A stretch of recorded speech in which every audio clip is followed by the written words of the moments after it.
नमस्कार, मैं अनुज कुमार। आप देख रहे हैं नेशनल चौपाल का ये फेसबुक पेज। अगर आपने अभी तक हमारे फेसबुक पेज को फॉलो नहीं किया है तो फॉलो कर लीजिए। यूट्यूब पर हमारे चैनल को सब्सक्राइब नहीं किया है तो सब्सक्राइब कर लीजिए।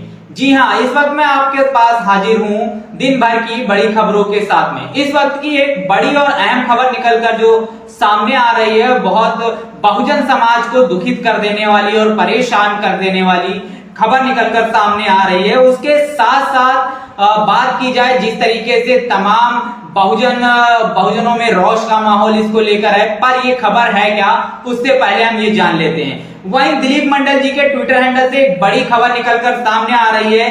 सहारनपुर में भीम आर्मी चंद्रशेखर आजाद जी के ऊपर में जानलेवा हमले की जो खबर है बेहद चिंताजनक है। मैं उनके शीघ्र स्वस्थ होने की कामना करता हूं।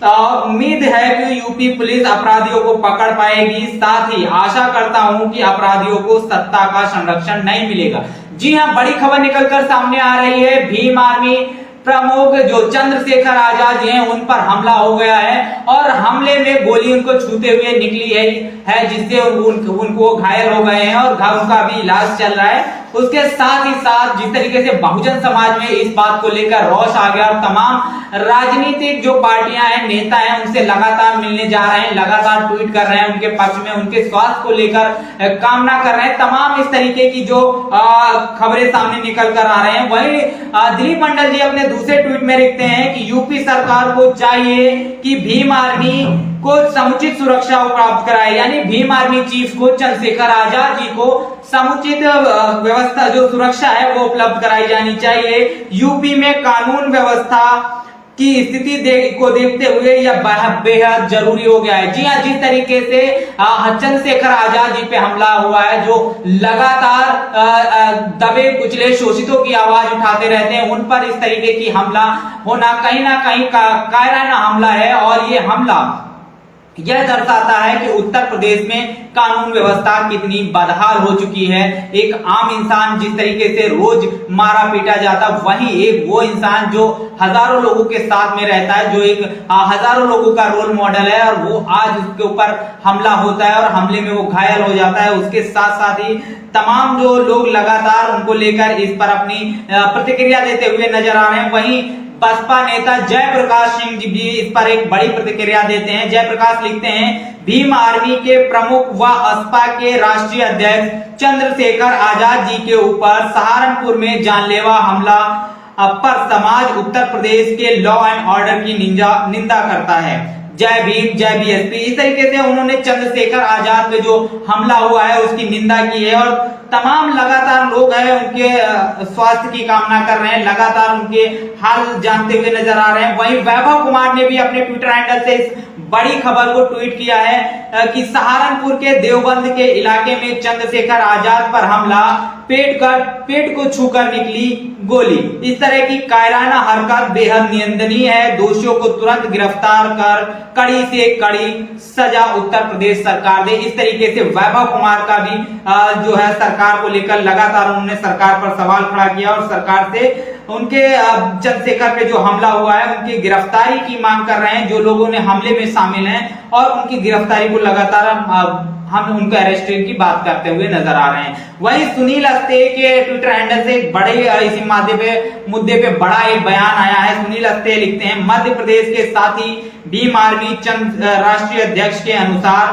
भाई चंद्रशेखर आजाद जी पर हुए हमले के खिलाफ उत्तर प्रदेश को अरेस्टिंग एवं Z+ सिक्योरिटी हेतु 12 घंटे का अल्टीमेटम दिया जाता है। चंद्रशेखर जी के स्वास्थ्य में सुधार हो, अगले आदेश तक मध्य प्रदेश का कोई भी साथी। इस तरीके से उनका दूसरा भी ट्वीट है जिसमें वो लगातार लिख रहे हैं कि अगले आदेश तक जिस तरीके से जो हम यहाँ के साथी हैं वो सहारनपुर ना जाएं, अपने ही जिले में रहें, आदेश अनुसार। सुनील अस्ते ने मध्य प्रदेश की जो है उन्होंने अपनी टीम के माध्यम से उत्तर प्रदेश सरकार को अल्टीमेटम दे दिया है कि जो अपराधी हैं उनको 12 घंटे के अंदर अरेस्ट किया जाए, 12 घंटे के अंदर चंद्रशेखर आजाद जी को Z+ सिक्योरिटी दी जाए। अगर ऐसा नहीं देते हैं तो वो अभी तो उन्होंने अपने साथियों को, अपने समर्थकों को, चंद्रशेखर आजाद को प्यार करने वाले लोगों को सहारनपुर ना जाने देने की बात कही है। लेकिन आने वाले समय में अगर सरकार उनकी बात नहीं मानती है तो कहीं ना कहीं जो उनकी बातों से समझ में आ रहा है कि कहीं ना कहीं जो है चीजें निकलकर सामने आएंगे, बड़े बड़े इनके कुछ कदम भी हो सकते हैं इसको लेकर। तो इस पर एक चंद्रशेखर का भी बयान आया है। चंद्रशेखर आजाद जी ने भी अपने बयान में बोला है कि कोई भी व्यक्ति जो है जो मुझे प्यार करता है शांति बनाए रहे। इस तरीके की तमाम जो खबरें निकलकर सामने आ रही हैं उनको लेकर हम बात कर रहे थे। चंद्रशेखर पर इस हमले को लेकर ये कायराना हरकत है और नेशनल चौपाल भी इस मुद्दे पर चंद्रशेखर आजाद के साथ में है और चंद्रशेखर आजाद पर जो हमला हुआ है उसकी निंदा करता है और निंदा करने के साथ साथ उत्तर प्रदेश में जो कानून व्यवस्था की बदहाली है उसको लेकर सरकार उचित कदम उठाए, अपराधियों को तुरंत गिरफ्तार करे, उसके साथ साथ चंद्रशेखर आजाद जी को समुचित सुरक्षा प्रदान की जाए। इस तरीके की तमाम खबरों को लेकर लगातार मैं आपके सामने हाजिर हूं। वहीं दलित टाइम्स के माध्यम से एक बड़ी खबर निकल कर आ रही है। कर्नाटक दलित युवक के साथ संबंध के चलते ओबीसी समाज के एक व्यक्ति ने अपनी बेटी की हत्या कर दी। खबर सुनने के बाद दलित युवक ने आत्महत्या कर ली है। घटना कोलार की है। जी हां, कर्नाटक से ये बड़ी खबर निकल कर आ रही है कि एक दलित व्यक्ति का संबंध ओबीसी समाज की लड़की के साथ में होता है। वहीं लड़की का जो पिता होता है वो अपनी बेटी की हत्या कर देता है और हत्या की खबर सुनने के बाद में वो दलित युवक भी अपनी आत्महत्या कर लेता है। ये घटना कर्नाटक के कोलार की है। तो वहीं दिलीप मंडल जी के ट्विटर हैंडल से एक बड़ी खबर निकल कर आ रही है। यूनिफॉर्म सिविल कोड लागू होने के बाद हिंदू अनडिवाइडेड फैमिली से जो टैक्स छूट हिंदुओं को अब तक ऊपर से मिलती रही है कि वह भी यूनिफॉर्म होकर सबको मिलने लगेगी या हिंदुओं को मिल रही ये छूट छिन जाएगी। इस पर भी बड़ी बात उन्होंने बोल दी है कि जिस तरीके से यूनिफॉर्म सिविल कोड आ रहा है और उसको लेकर जिस तरीके से बात की जाए, जो हिंदुओं को अब तक जो अनडिवाइडेड फैमिली को लेकर टैक्स में जो छूट मिलती है, तो उनका कहना है क्या ये सभी को मिलने लगेगी या ये जो अनडिवाइडेड फैमिली टैक्स जो में जो छूट मिलती है वो सबको मिलेगी या सबसे छिन जाएगी। इस पर भी एक बड़ा जो है उन्होंने बयान दे दिया है। वहीं दिलीप मंडल जी के ट्विटर हैंडल से एक बड़ी उन्होंने बयान दिया है। वो एक मार्केट में नए आए बाबा की बात करते हुए लिखते हैं, मार्केट में एक नए बाबा आए हैं महाशंकराचार्य। लोग भी इतने मूर्ख हैं कि रुपए देकर इनके प्रवचन सुनने जाएंगे। यूपी में अफसर बनने के बाद किसी महिला ने अपनी जिंदगी का पति से अलग रास्ता चुन लिया। बाबा कह रहे हैं कि इसीलिए नारी को तुलसीदास ने ताड़ना के अधिकारी कहा था। मतलब तुलसीदास का भी लोग समर्थन करते हैं, हद हो गई। जहां तमाम तरीके की लगातार तुलसीदास जी पर तमाम जातिवाद को लेकर उंगलियां उठती रहती हैं, वहीं पर ये बाबा जो है वो कहीं ना कहीं समर्थन करते हुए नजर आ रहे हैं और इसी समर्थन के चलते उन पर दिलीप मंडल जी ने ये ट्वीट लिखा। वहीं उत्तर प्रदेश से एक बड़ी और चौंकाने वाली खबर निकल कर आ रही है, जहां पर जो जातिवाद है और जिस तरीके से न्याय व्यवस्था की बात की जाए तो आप देख रहे हैं किस तरीके से न्याय व्यवस्था चरमरा गई है। वहीं से यूपी से ये खबर जो है ये भी चौंकाने वाली खबर है। उत्तर प्रदेश के जेवर में मेहनत की कमाई का पैसा मांगने पर दलित युवती को जातिवादियों ने जाति सूचक गालियां दी और बेरहमी से पीटा। जी हाँ, ये दलित टाइम्स के हवाले से ये खबर निकल कर आ रही है कि जेवर में मेहनत की कमाई का पैसा मांगने पर एक दलित युवती को उसको जाति सूचक गालियां दी जाती हैं और बेरहमी से पीटा जाता है। वहीं चंद्रशेखर आजाद जी पर हमला हो जाता है। तो किस तरीके से उत्तर प्रदेश में जो कानून व्यवस्था है वो चरमरा गई है। आज कहीं ना कहीं लोगों को बहन जी की जो है सरकार की याद आ रही कि उसका शासनकाल में जिस तरीके से कानून व्यवस्था होती थी वो उसकी याद आती हुई लोगों को नजर आ रही है।